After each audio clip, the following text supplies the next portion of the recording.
সেদিন হঠাৎ প্ল্যান ছাড়াই কিন্তু চলে গেছিলাম একটু ঘুরতে। আর তার কারণ ছিল আমার এই ছোট্ট ভাইপো। ও এসেছিল। তাই ভাবলাম আজকের দিনটা বাড়িতে শুধু না কাটিয়ে একটু কোথা থেকে ঘুরে আসা যাক বাচ্চাগুলোকে নিয়ে। তো ব্যাস যেমনি ভাবা সেমনি প্ল্যান। চলে গেলাম বাড়ি থেকে বেশ কিছুটা দূরে এই গঙ্গার ধারে। গঙ্গার ধারে এই ছোট্ট পার্কটাতে। আর এখানে এদের খেলা, এদের মুখের হাসি দেখে বুঝতেই পারছো যে এরা কতটা আনন্দ করেছে। আর তোজো এই জিপটাতে ওঠার বায়না ওর অনেক দিনের ছিল। ফাইনালি সেই বায়নাটা ওর কিন্তু মিটে গেল। আর শুধু যে বাচ্চারাই আনন্দ করেছে তা কিন্তু নয়, আমরাও কিন্তু বেশ মজা করেছি। দেখতেই পাচ্ছ পাপড়ি চাট, ফুচকা, মোমো, মোটামুটি এখানে যে কটা স্টল ছিল সব কটা স্টলেরই খাবার আমরা টেস্ট করে নিয়েছিলাম।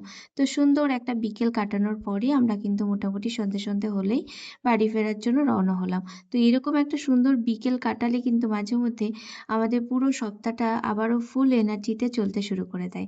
তো কেমন লাগলো আজকের ব্লগটা অবশ্যই জানিও। দেখা হচ্ছে নেক্সট ব্লগে। টাটা।